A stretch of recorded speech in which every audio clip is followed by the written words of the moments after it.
नमस्कार, तिखट तडकामध्ये आपलं स्वागत आहे। आज आपण आता गणपती आलेत 2 दिवसावरती, तर आता आपण त्यासाठी बघतोय मँगो मोदक। तर इथे मी 1 चमचा साधारण थोडंसं तूप टाकलंय कढईमध्ये। त्यामध्ये घालणार आहोत खसखस अर्धा चमचा। आपण आता मँगो मोदक बनवतोय। साधे मोदक मी दाखवले त्याच्या आधी। आता खसखस आपली छान तडतडली आहे, पण त्यामध्ये घालणार आहोत गूळ। तर इथे मी 1 कप चव घेतलेली आहे, म्हणजे चव म्हणजे नारळाचा किस। तर आता आपल्याला 1 कपाला अर्धा कप गूळ घ्यायचा आहे, तर मी अर्ध्यालाही कमी इथे गूळ घेतलेला आहे, कारण आपण आंब्याचा रस घालणार आहोत ना, म्हणून। खरं म्हणजे हा आंब्याचा रस नाही आहे, मावाचा जो साठा म्हणतात, मँगो मावा साठा म्हणतात। म्हणजे उन्हाळ्यामध्ये घट्ट आटवून आपण त्याचा गोळा बनवून ठेवतो, तसा हा बनवलेला आहे। हे बघा, हा रस असा आटवलेला असतो आणि आपल्याला पाहिजे तसं आपण नंतर तो वापरायचा। तर हा माझ्याकडे दरवर्षी असतो, तर आता रस नाही तर म्हणून आपण याचा उपयोग करतोय। तर आता हा मी असाच टाकणार आहे, बारीक असा निघतो तो, हे बघा असा। तर फक्त उकडमध्ये आपण त्याचा ज्यूस केला आहे। इथे बघा, आपल्याला पाक करायचं नाही, पण आपलं गूळ चांगला विरघळला आहे। त्यामध्ये घालूया आपण हे खोबऱ्याचा किस। गॅस बारीकच ठेवला आहे। गोडाचं प्रमाण तुम्ही कमी जास्त करू शकता। आणि आता हा इथे मावा आहे, तो पण अर्ध्यालाही कमी आहे, म्हणजे दोन्ही मिळून अर्धा, गूळ आणि हे मिक्स करूया।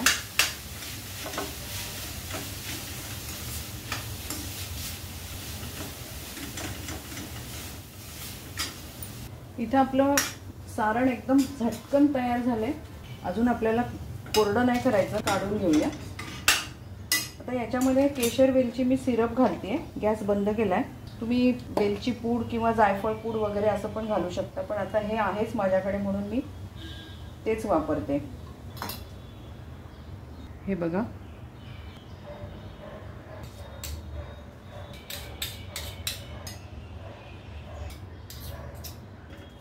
जर आपल्याला सारण थोडं जास्त ओलसर वाटलं ना, तर 1 चमचा एवढ्या सारणाला तांदळाची पिठी त्याच्यावरती या पद्धतीने टाकायची, की सारण बरोबर कोरडं होतं।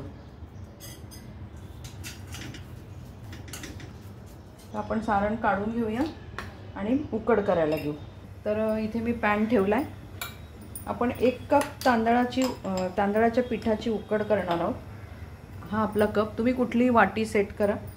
तर त्याप्रमाणे आपण हे पिवळं पाणी दिसतंय, कारण मी तो जो साठा होता तो मिक्सरमधून काढला ना, तर त्याच्यामुळे ते पाणी दिसतंय। तर इथे आपण अर्धा कप ते पाणी घेतले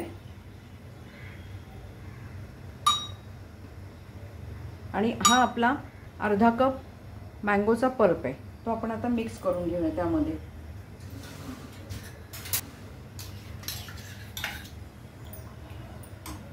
गॅस मी थोडा बारीक केलाय, कारण नाहीतर पाणी आटून जाईल।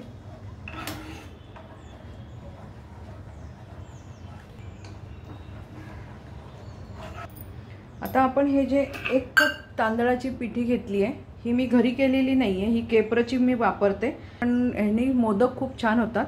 तर त्या पिठीमध्येच आपण थोडंसं घालतोय मीठ आणि थोडीशी साखर घालतोय, अर्धा चमचा, कारण पारी पण आपल्याला ना थोडीशी गोडसर छान लागते। तर आपण हे इथे खालीच मिक्स करून घेऊया। मँगोचा पल्प आणि पाणी, त्याला छान उकळी आली आहे। आपण त्यामध्ये हे पीठ टाकूया। बघा, पाण्याला छान उकळी आली आहे।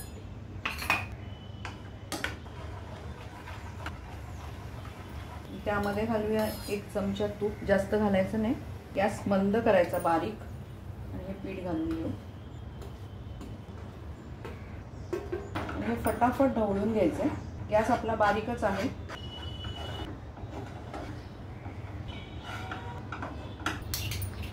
आणि आता आपण याला झाकून साधारण 10-1 मिनिटं तरी ठेवूया। गॅस बंद करू। इथे आपले उकडचे 10 मिनिटं झाले। आपण एक थाळा घेतलाय, आता त्यामध्ये ही सगळी उकड काढून घेऊया।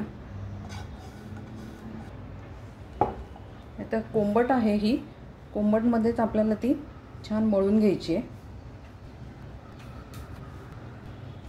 थोडासा पाण्याचा हात लावायचा, असा फक्त घ्यायचा, छान मळून घ्यायची। जेवढी आपण उकड मळू तेवढे मोदक छान होतात।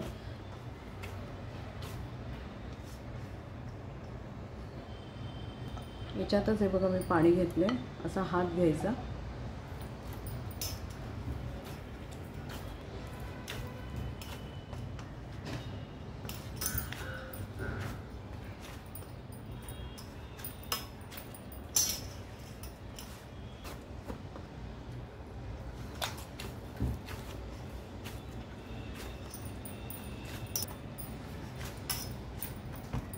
जवळजवळ 5-1 मिनटं तरी मी मळून घेतली उकड.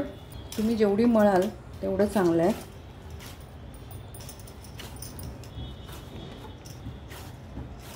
कुठेही तेलाचा तुपाचा आपण वापर नाही केला आहे, फक्त पाण्याचा हात असा ओला करून मळलेली आहे. आपल्याला घाईत नाही जमत, कधी कधी ऑफिस असतं आपल्याला मोदकाचं पीठ करणं, तर ही तयार पिठी खरंच छान आहे. म्हणजे मी ऑर्डर घेते तेव्हा मी हीच पिठी वापरते.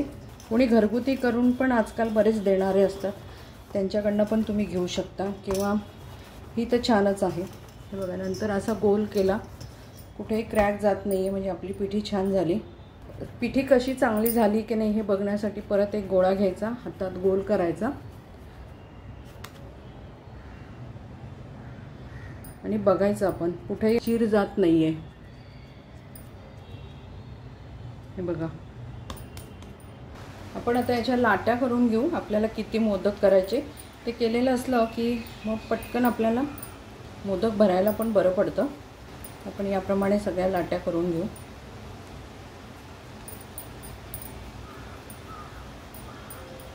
बघा, इथे मी 21 लाट्या आणि एक जास्तीची केली आहे करंजीसाठी. तर आता आपण याच्यावरती कापड झाकून ठेवूया, म्हणजे त्या कोरड्या पडणार नाहीत. मी पोलपाटावरच करणार आहे, तर त्याला आपण लावायला थोडीशी तांदळाची पिठी घेणार आहोत.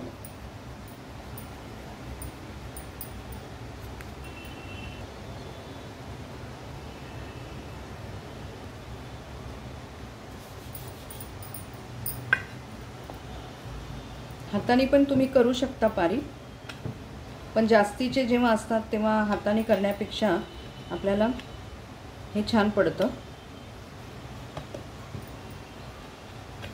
आणि जर अशा 5-6 पाऱ्या करून ठेवल्या आणि एकदम 5-6 मोदक केले तरी चालतं. बघा, हे असं झालं आहे. थोडासा पिठाचा हात लावायचा आणि जवळ घ्यायच्या.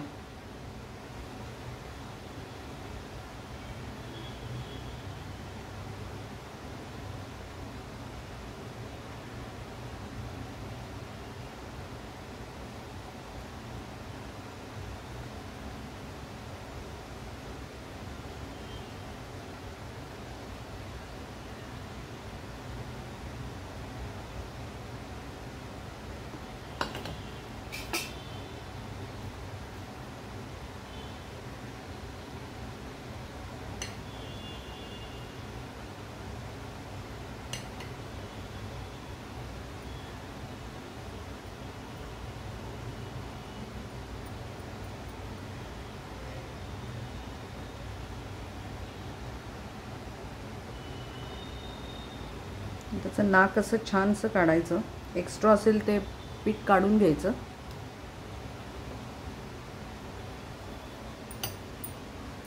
जवळून दाखवते.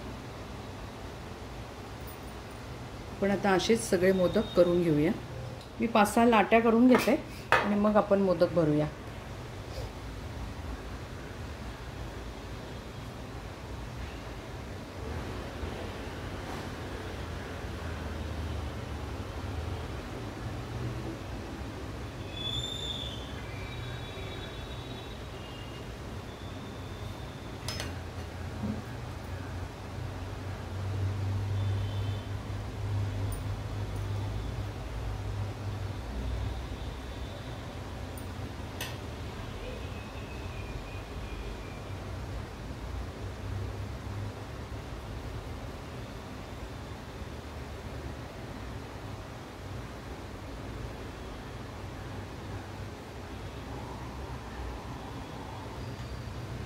तर मी गॅसवरती पातेलं ठेवते आणि आपण हे आता वाफवून घेऊया.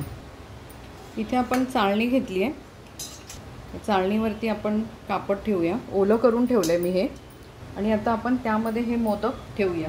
इथे गॅसवरती मी पाणी ठेवलं आहे तापायला. हे बघा वाटी घेतली आहे. वाटीत आपण मोदक असा चांगला डीप करायचा आणि ठेवायचा. याने काय होतं, मोदक बराच वेळपर्यंत एकदम सॉफ्ट राहतात.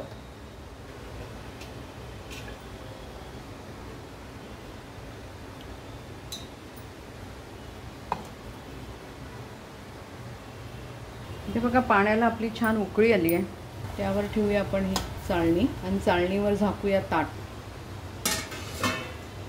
आपल्याला 10 ते 15 मिनटं छान आपल्याला याला वाफ काढून घ्यायची आहे. आपले 10 मिनटं झालेले आहेत. आपण बघूया आपले मोदक झालेत का. हात लावून बघायचा, चिकट नाही लागले म्हणजे झाले. मस्त मँगोचा सुवास येतोय. तर आपण गॅस आता बंद करू आणि हे गार झाले की हे काढून मग आपण ते दुसरे लावूया. आपण आता हे मोदक काढून घेऊया. हे बघा एकदम व्यवस्थित निघतात आहे. कुठेही त्याला चीर गेलेली नाही किंवा सारण बाहेर आलेलं नाही आहे.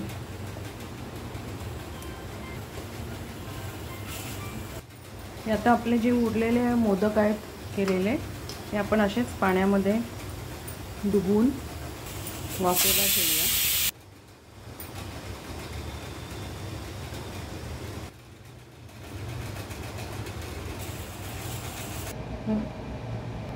आपले मँगो मोदक बनवून तयार झालेत. पण बाप्पाला नैवेद्य दाखवला आहे. तर या गणपतीमध्ये तुम्ही नक्की करून बघा. तुमचा अभिप्राय आम्हाला कळवा. तसंच आमच्या चॅनलला जर तुम्ही अजून लाईक केलं नसेल तर लाईक करा, मित्रमैत्रिणींना शेअर करा, सबस्क्राईब करा. परत आपण भेटू अशाच एका छानशा रेसिपीबरोबर. धन्यवाद.